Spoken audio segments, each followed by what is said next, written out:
3.9%. You guys know what I'm talking about? 3.9%. That is the unemployment rate in America today. 3.9%. I never thought I'd be standing up here saying that number. This is the lowest unemployment rate since the year 2000. Jobless claims have been hovering around a 48-year low. The unemployment rate for minorities are at or near record lows. Small business optimism is at a record high. Business investment is up 24% over last year. Wages are higher. There is good news everywhere you look. These are not just statistics. These are American workers and American families getting ahead. After trudging along for so long, economic confidence in America has finally returned. The economy and our agenda are improving people's lives. That's why we are here. When we passed tax reform, our Democratic friends literally said that this was going to be Armageddon. 6 months later, that prediction looks really silly. And worse, now the Democrats are calling openly for tax increases. We're not going to move backwards. We're not going to take away all the progress that has been made for families, for workers, for our economy. Right now, job openings are at an all-time high. There are as many jobs open today as there are people looking for jobs, which is why the next phase of our agenda, part of our Better Way agenda, is so important. We need to connect people to jobs, and we need to connect people to the skills they need to get good jobs. It's about workforce development. And soon we will be voting on a farm bill that includes important reforms that are proven to get people off of the sidelines and into full-time employment. These ideas have been tested, they've been demonstrated, they've been proven. The concept is really simple. If you are capable of work, you should work to get benefits. If you can't find work, we'll guarantee a spot in a job training program. That is how you get people off the sidelines, out of poverty, into the workforce, into the careers, on the escalator of life. We call it SNAP E&T, education and training. This is about giving Americans the right incentives and the right skills to get into the labor force. It's what the economy needs. It's what we need.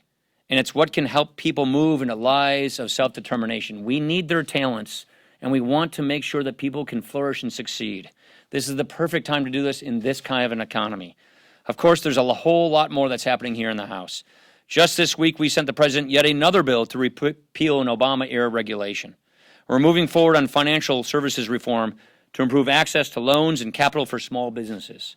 At the Energy and Commerce Committee, they are preparing a package of bills to take on the opioid crisis in America, and that is just to name a few of the things that are happening right now.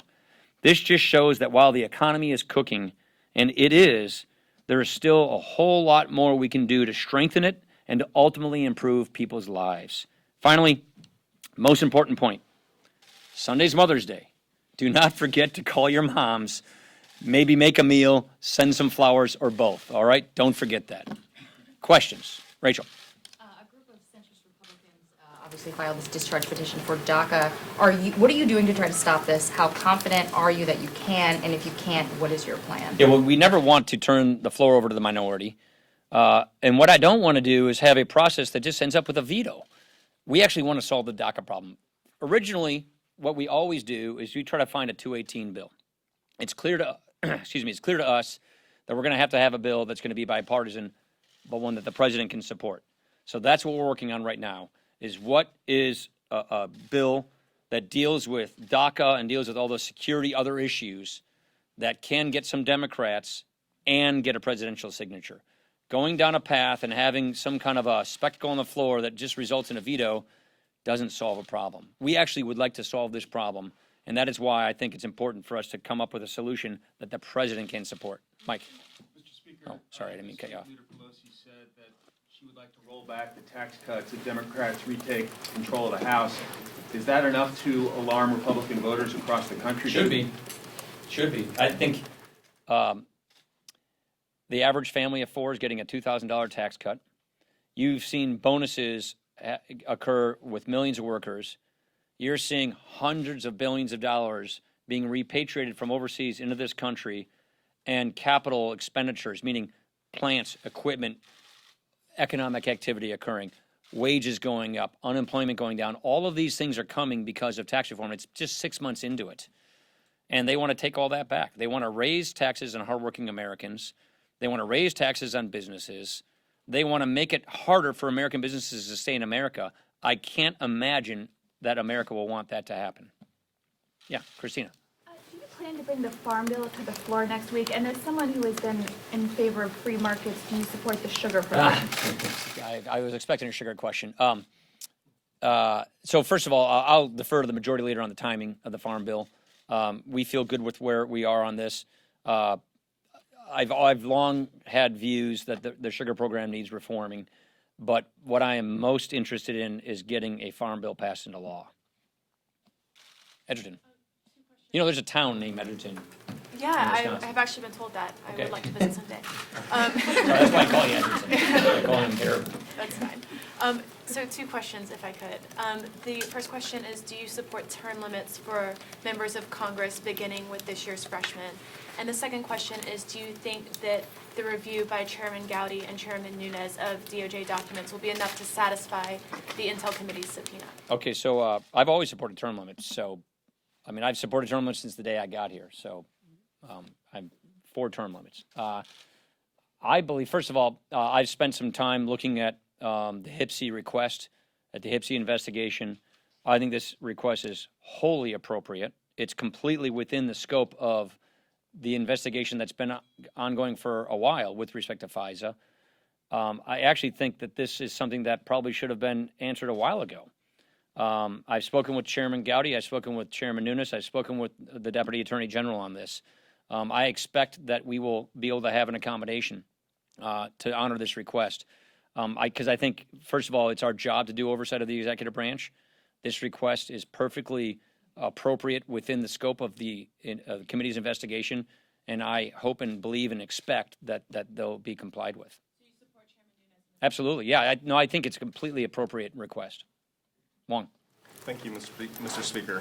Going back to immigration, do you believe that there will be some kind of immigration vote on the floor before the midterm election? I'd like to. I want to have, and I want to fix this problem. So I would like to have an immigration vote before the midterms, but I want to have a vote on something that can make it into law. I don't want to have, show ponies.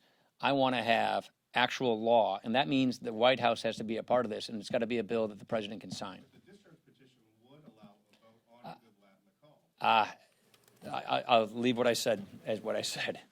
Thank you. But to that end, you are the Speaker of the House. You often talk about the importance of the House working its will. You say you don't want to turn over the floor to the minority.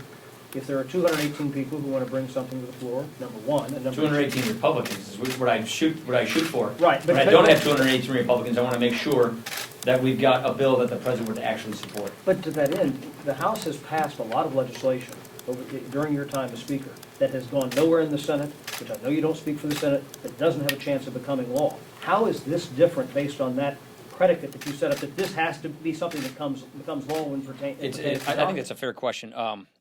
When the Senate opened up, I forget how many votes, 4 or 5 bills. There was four bills. They didn't get 60 in any of those. That actually kind of surprised me. I thought they were going to get 60 on something. So that speaks to just how tough this issue is. But I don't want to spend all of our time passing a bill that I know is going to get vetoed. I want to make sure, first of all, I do want a solution here. We want to fix this DACA problem. We want certainty, and we have a border security problem that needs to be addressed. These should not be mutually exclusive goals. But if we're going to spend time on the floor, let's spend that precious time on the floor passing legislation that we know can get signed into law. There were some of those, one or two of those 4, I think was going to get a presidential signature. So that's why that effort I thought was worthwhile. I want to make sure that we have an effort that's worthwhile that can get a presidential signature. Anand. Just on the Nunes request, the Justice Department has said that providing this information could lead to severe national security consequences, could risk lives. Do you not believe the Justice Department? I've had a good talk with the DAG about this. This is a classified request, and I believe that they can honor this request without jeopardizing those issues. Mr. Speaker, the president today thanked Kim Jong-un, said he really was excellent to these 3 men. Do you agree? Should the president really be thanking Kim Jong-un, who wrongfully detained them, sent some of them to harsh labor camps? The president is getting prepared. Didn't he release the date today? Yeah, and the location. So he is preparing for a summit with the leader of North Korea to focus on denuclearization. So I think we all should give the president some leeway on preparing for this summit and to do. And by the way, it was a good faith gesture. When Mike went over there, I don't think we were sure that we were going to get these prisoners in the first place. So I think we should clearly give the president some leeway on preparing for this summit. Yeah. Last question. Speaker Kelly with CQ, thank you. The $15 billion rescissions package from the White House, some House Republicans are concerned about chip provisions. Can you give us an update on where your conference is at and when you expect it to hit Once the floor? people understand what this actually is, I think people's minds are set to ease. This is money that cannot be spent, and it's money that will not be spent. And we already passed the longest extension of CHIP in the history of the program, a 10-year extension. So this does not jeopardize CHIP in any way, shape, or form. Thank you very much.